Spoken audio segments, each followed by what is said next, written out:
할렐루야. 오늘 또 하나님의 은혜와 평강이 여러분 가운데 함께하기를 축복합니다. 또 본문의 말씀을 통해서 나에게 말씀하시는 그 말씀이 있습니다.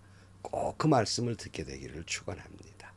이 시간 하나님께서 우리에게 허락해 주신 말씀은 열왕기상 12장 21절에서 33절 말씀입니다.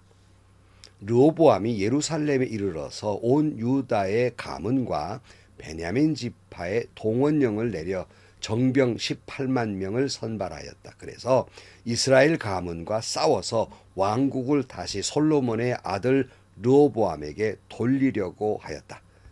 그러나 그때 하나님께서 하나님의 사람 스마야에게 말씀하셨다. 너는 유다 왕 솔로몬의 아들 르호보암과 유다와 베냐민의 모든 가문과 그 밖에 나머지 모든 백성에게 이 말을 전하여라. 나 주가 말한다. 일이 이렇게 된 것은 내가 시킨 것이다.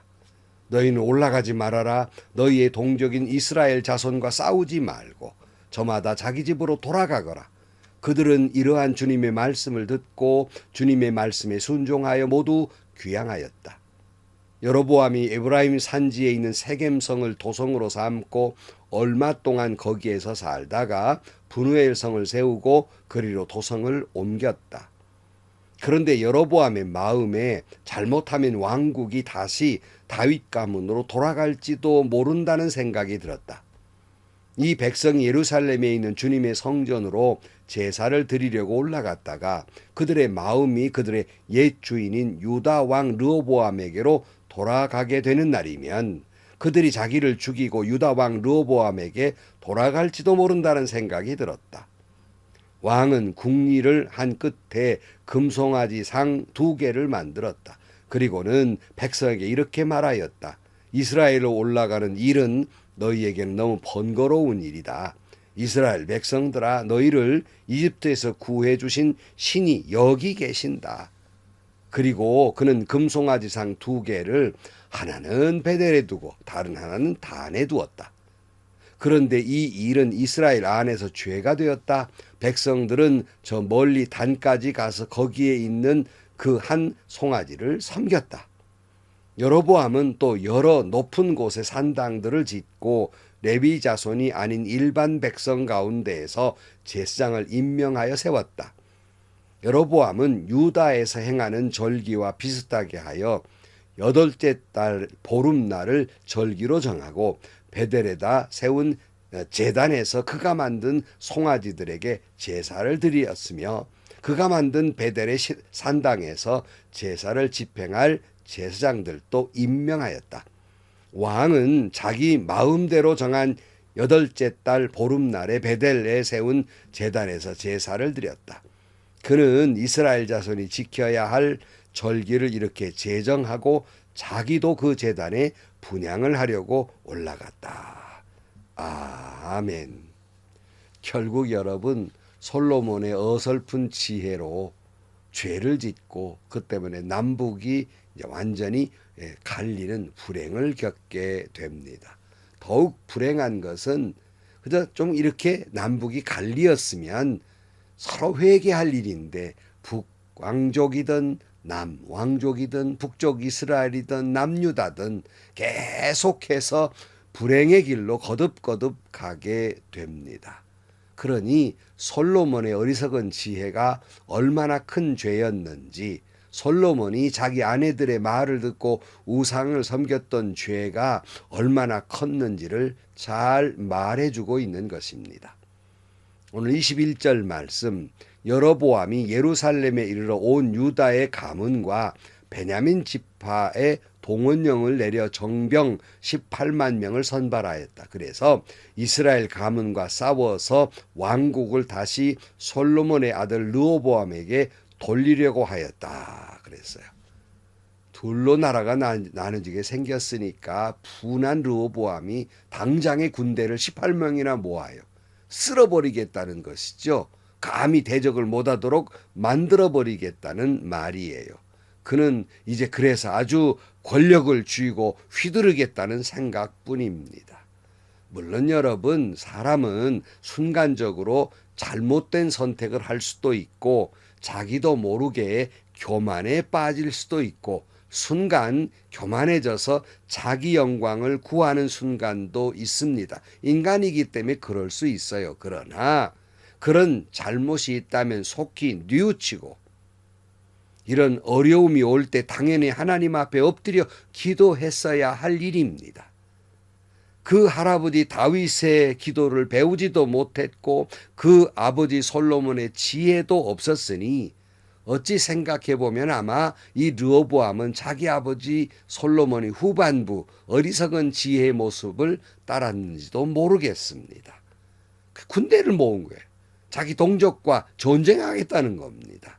그러자 하나님이 하나님의 사람 스마야를 그에게 보냅니다. 23절 너는 유다 왕 솔로몬의 아들 르호보암과 유다와 베냐민의 모든 가문과 그 밖에 나머지 모든 백성에게 이 말을 전하여라. 나 주가 말한다. 일이 이렇게 된 것은 내가 시킨 것이다. 너희는 올라가지 말아라. 너희의 동족인 이스라엘 자손과 싸우지 말고 저마다 자기 집으로 돌아가거라. 그들은 이러한 주님의 말씀을 듣고 주님의 말씀에 순종하여 모두 귀향하였다 그랬어요.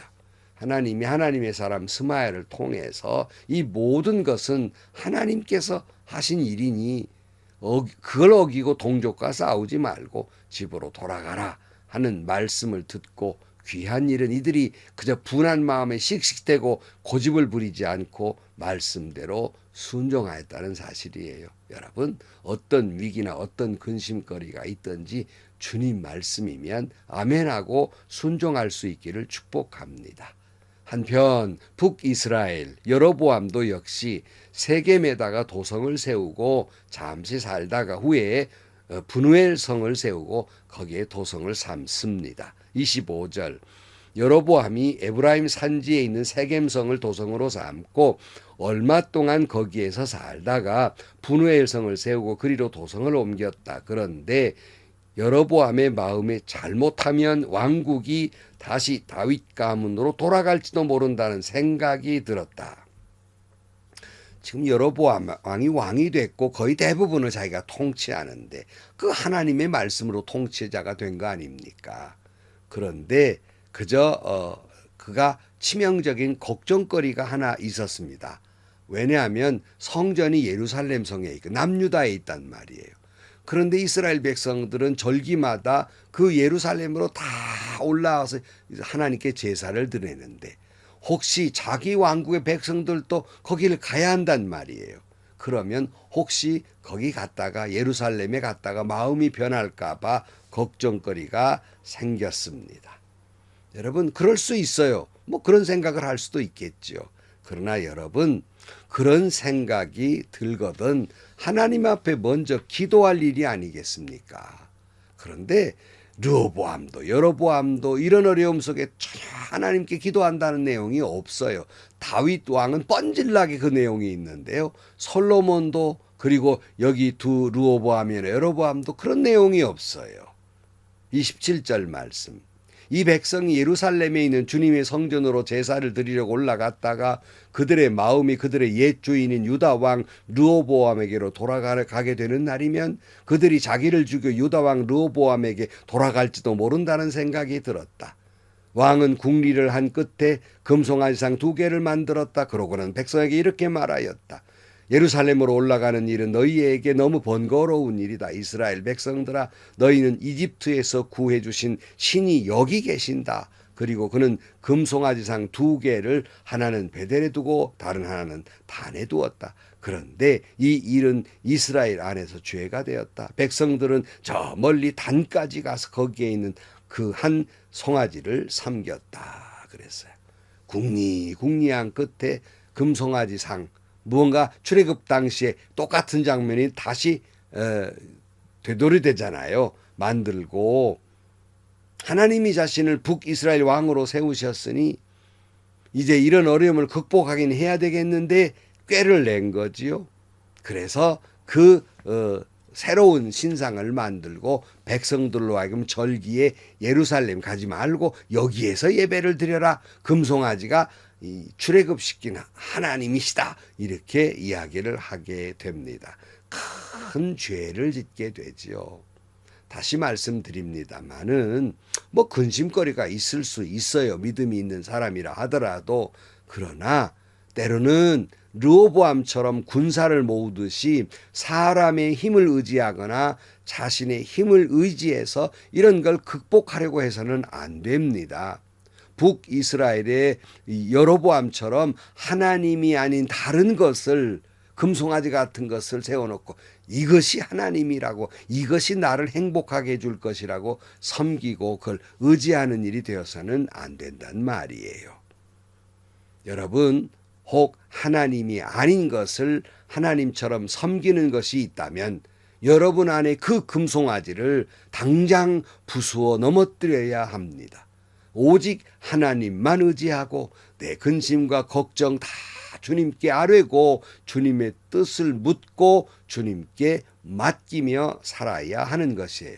그렇지 못하기 때문에 우상을 만들어 놓고 그것이 하나님이라고 말하고, 그렇지 못하니까 이 군사 18망을 모아가지고 힘으로 몰아붙이겠다는 거 아닙니까? 기도도 하지 않으면서. 여러분, 성령 충만하지 아니하면 중요한 결정을 하지 않는다는 말처럼 하나님의 뜻을 모른다면 움직이지 말아야 됩니다. 하나님의 뜻을 구하고 하나님의 뜻이 어디 있는지 깨달은 다음에 비로소 그 하나님의 말씀에 따라, 하나님의 뜻에 따라 행동해야 한다는 말씀이에요. 그런데 오늘 또 사사시대 사람들처럼 항상 자기의 소견에 오른 대로, 그러니까 하나님의 뜻대로가 아니고 자기의 소견에 오른 대로, 자기 생각대로, 자기 가치관대로, 자기가 느끼는 대로, 자기의 야욕대로, 욕망대로, 욕심대로, 자존심대로 행동하고 마는 거예요. 다시 말씀드립니다. 근심과 걱정거리가 있습니까? 자기 힘 의지하지 마시고 엉뚱한 것 하나님이라고 생각하지 마시고 하나님께 기도하기를 축복합니다. 하나님께 그 모든 것을 다 맡겨야 합니다. 르호보암 왕처럼 혹 자기 힘을 의지하려다가도 하나님이 안 된다, 집으로 돌아가거라 말씀하시니 돌아간 것처럼 순종해야 돼요. 내가 분명히 이게 옳은 일이라고 가려고 하다가도 하나님이 멈춰라 하면 멈춰 서야 합니다. 돌아가라 그럼 돌아가야 합니다.